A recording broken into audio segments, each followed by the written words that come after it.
For your base, please don't make anything more wide than this. This is looking like about a 1/2 inch at most. So the base of your slab vessel shouldn't be too thick. To create a torso, I'm gonna make it from like the growing up to the shoulders. So I like to, before I make any sort of official cuts in my clay, I like to trace out the shape. So this is going to be the bottom. That's why there's this kind of crescent shape here, these two crescent shapes here. And then this side is going to be the stomach.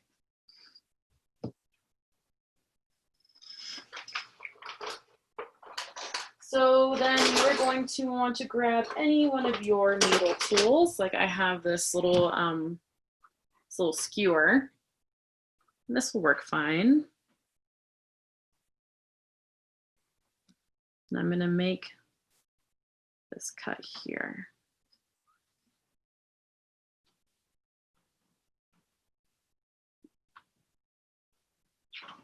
It's okay if it's not perfect, and it's a little bit easier if you have a needle tool at home.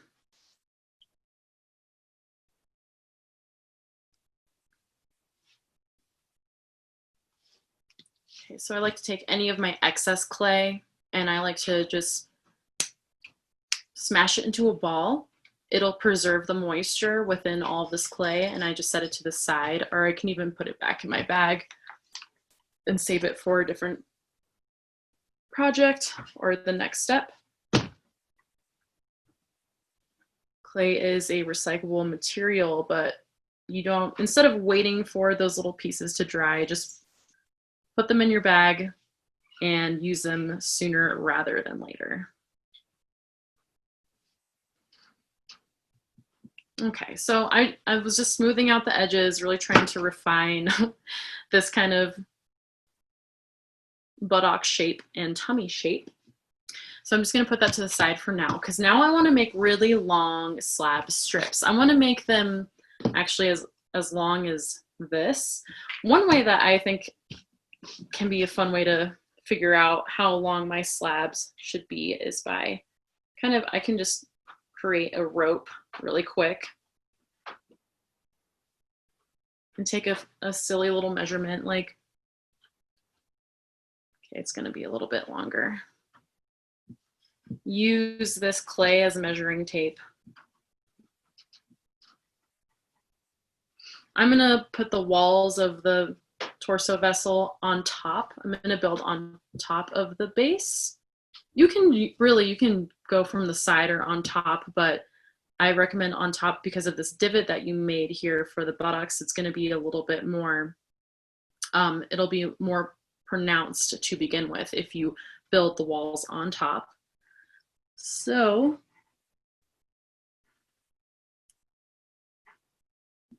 it's looking like my slabs need to be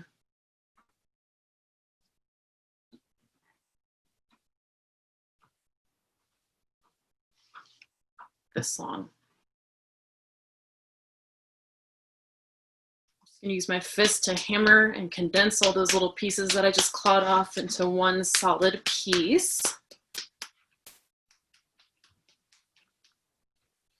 And I'm trying to keep this next slab, you know, I'm kind of hammering down and compounding all the clay together, but I'm keeping it in this general rectangular shape. I want to make this about 3 to 4 inches in height, and then I want to get this length of this slab to be as long as my little measurement for my base here.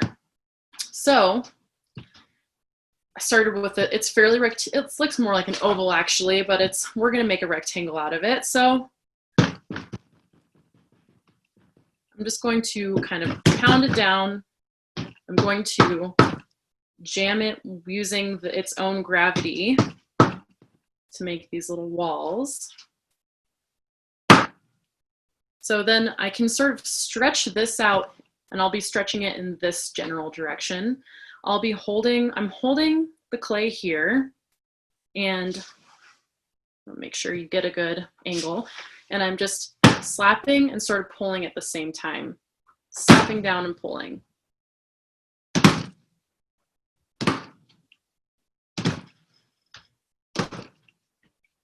The clay on the bottom here, it kind of sticks to the canvas or the work surface, the surface that I'm working on, and I can kind of pull it and it stretches out the clay.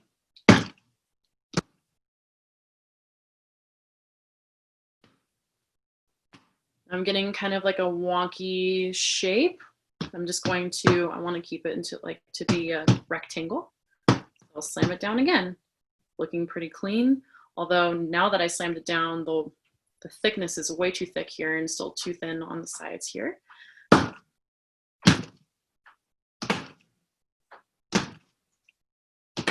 I'm holding the canvas down because if I don't hold the canvas down, it doesn't give me that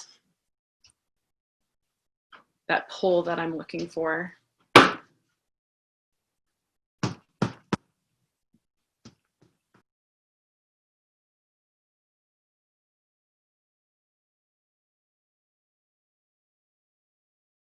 Well, let's measure everything now.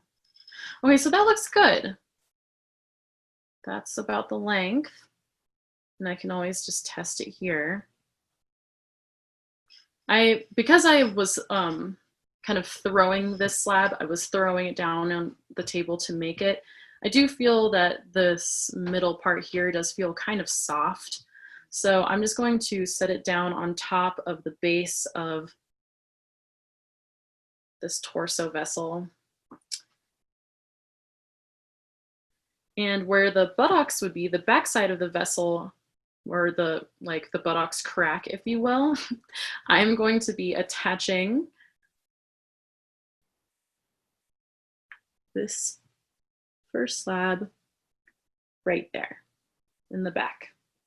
I am enjoying the shape that's kind of coming out on outside, and I see there's just like this little extra, maybe a little bit too much on the side here.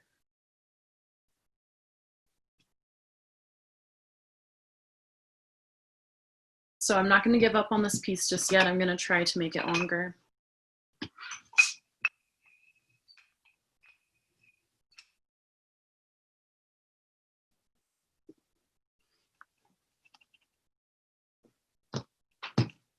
Just going to try to level one of the sides here.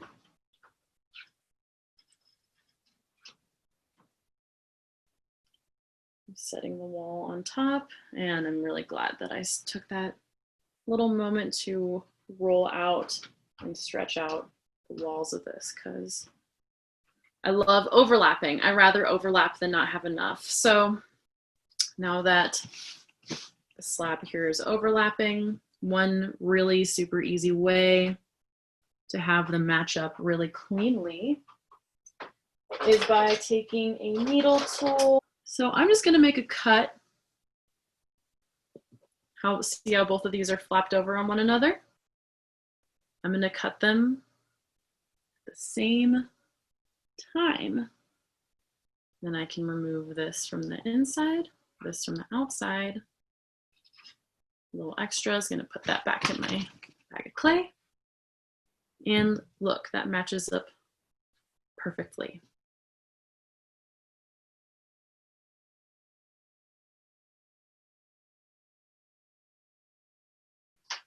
This is scoring. You really want to cut up the work.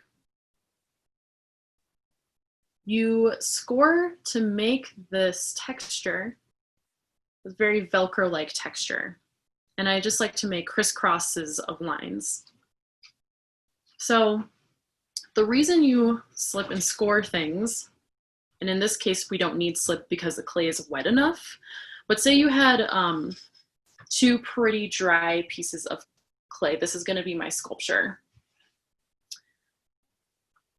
I want to attach these, and so I go like this. And I say, oh, teacher, I'm done. And the teacher goes and they fire it. Well, when they take it out of the kiln, they're going to find that, they pretty much just stacked 2 pieces of clay on top of each other and made 2 little stones, and they didn't connect because they didn't score their work together.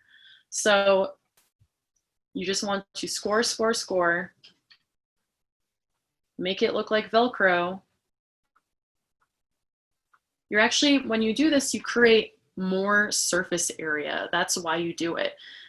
So you do it to this side, you do the scoring and you create more surface area to this side.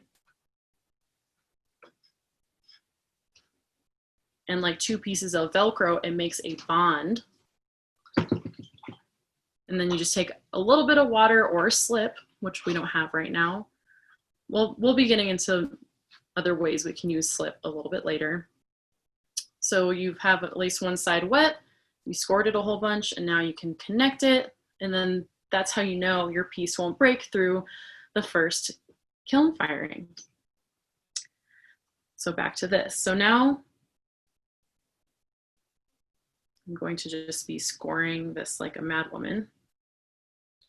Oh, another fast way to do this is with a fork, because instead of 1 little needle, you have 4.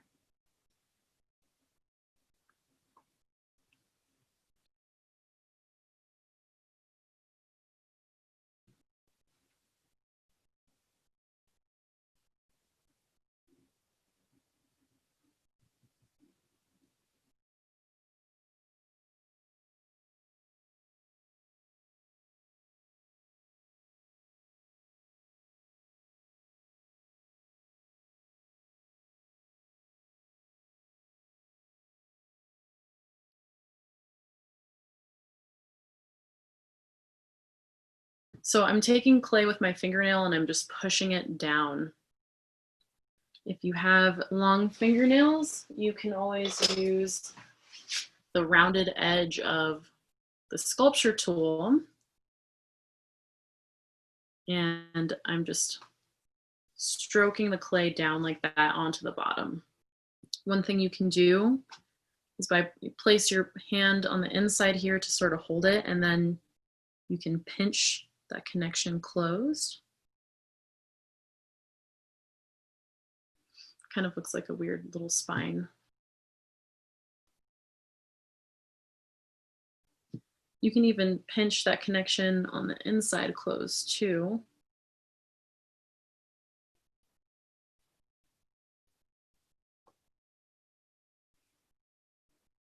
And then I'm also going to want to take time to like pull that clay from the bottom up, close that seam as well.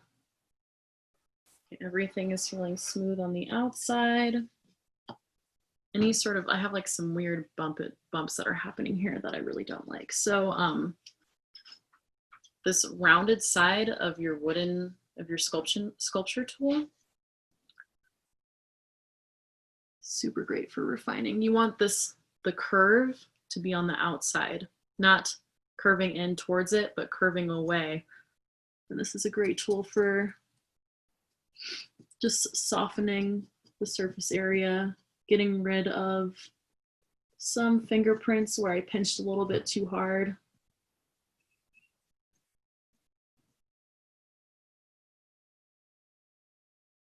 I just wanted to show you another way. Since we're making this long slab and I have my rolling pin, I can really, I already know that this is not going to be as long as I want it to be.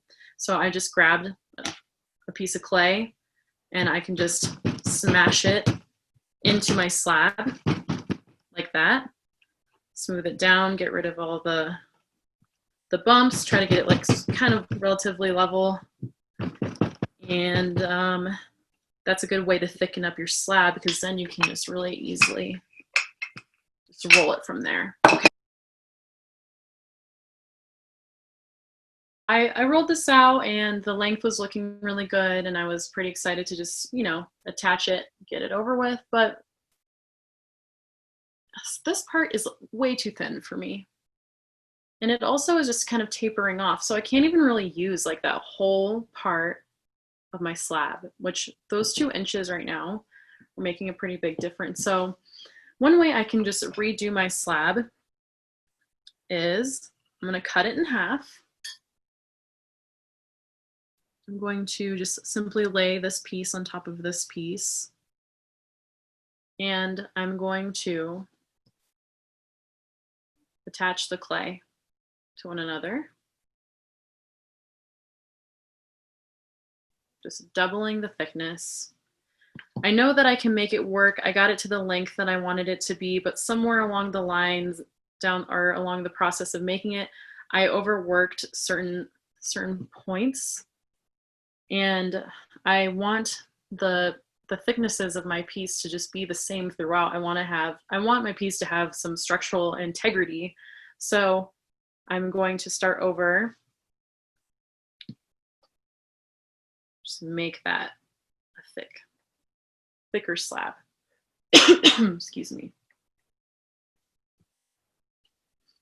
I'm just going to tear off this little extra piece, but I'm going to make sure I compress those together. So now, even though just the sides of this are connected because I just put a slab on top of another slab, I can just compress those two pieces of clay together and they'll be joined up all nice and I won't have to worry about it.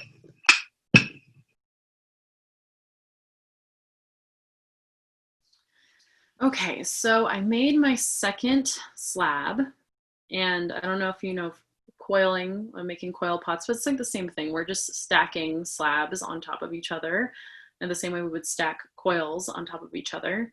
But so I actually find that making vessels using the slab method is a really nice way to complete something a little bit faster, and it saves some of your hand power too.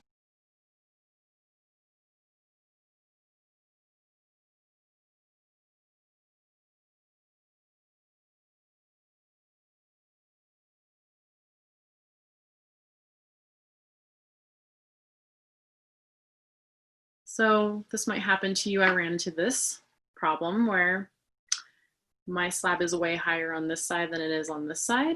Now there's a few things that I can do to fix this. Like first I can kind of finesse this and push this down.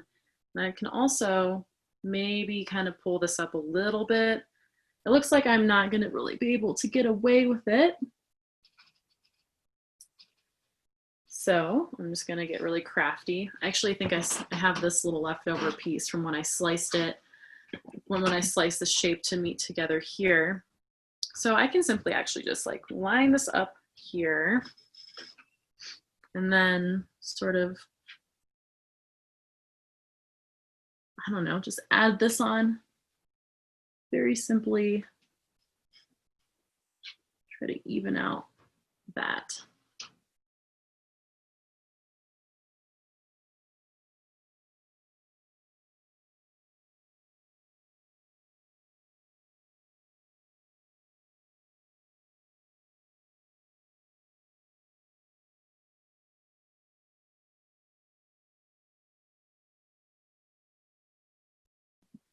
Okay, so now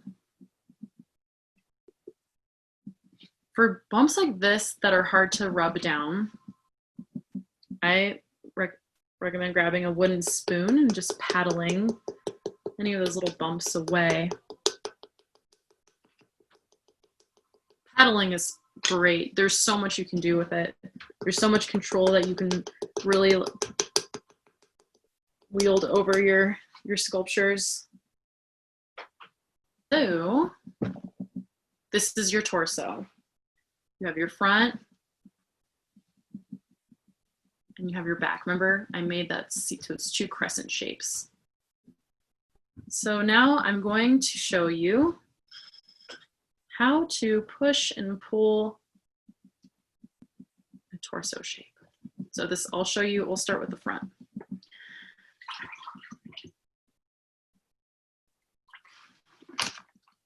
All you really need is just a little bit of water for this stuff.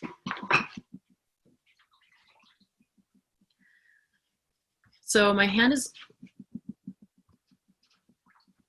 wet and the buttocks, the spine is right here in the back and it's not perfectly level, but I don't care. So my hand is going to get wet and I'm going to create a tummy here. So I'm just rubbing in circles, a little tummy shape. Now I've done this quite a few times before, so it's really easy for me to sort of imagine what a torso looks like from my mind. But you are always welcome to source images for anything that you make. It's as simple as, you know, one Google search away. If you ever need to reference a visual, you can go ahead and do that. And, you know, always feel free to share that information with me too. And I'm always here to help you try to do the best you can with this. So the clay is still just really wet on the inside, and I'm just rubbing out a little tummy. I'm just using my middle finger, the pad of my middle finger. And you might find that your seam line kind of is like busting through after all that work you did smoothing it over, but it's okay. It's just because a different pressure is being applied from the inside, so the seam line is coming back out. But you can just kind of get rid of it. Okay, so there's a little tummy. I kind of recommend just sort of working on the whole body at the same time. So I'm going to take a break from the tummy, and I'm going to start to construct or rub the chest. So the chest I have my two fingers are touching the front of the wall here and here. And I'm gonna push with these two fingers towards this wall, while this middle finger that's right in the middle there pushes inward.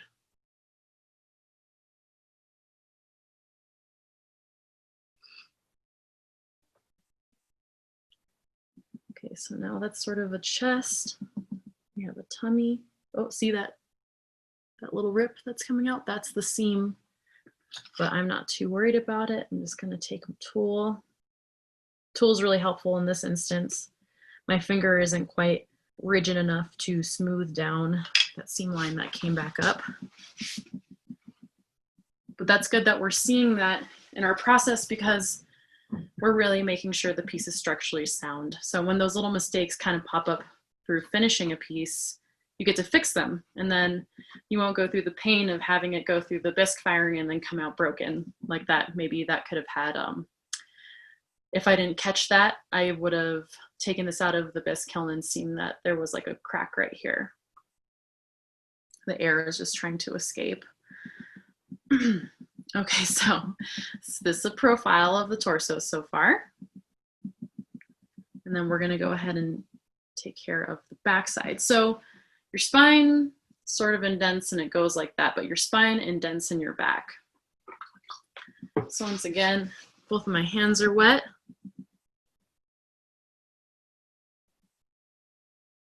And I'm just going to try to push up a general spine indent. I'm going to try to bring out the buttocks. Push that in there.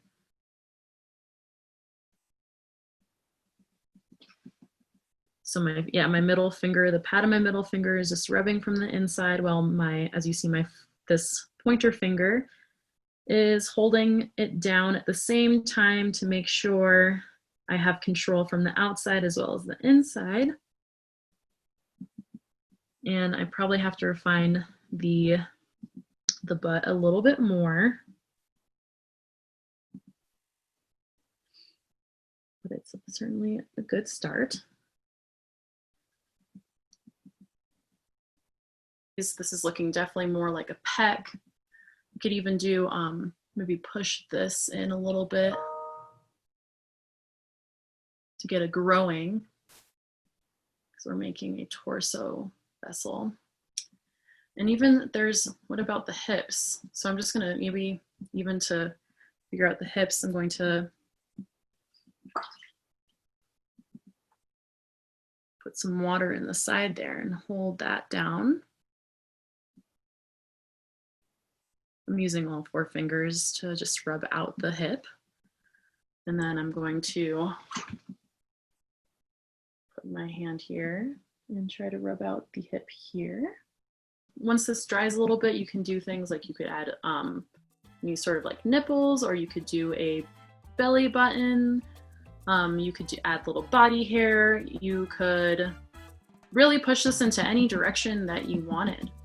But that's it. That's how you start a torso made from slabs.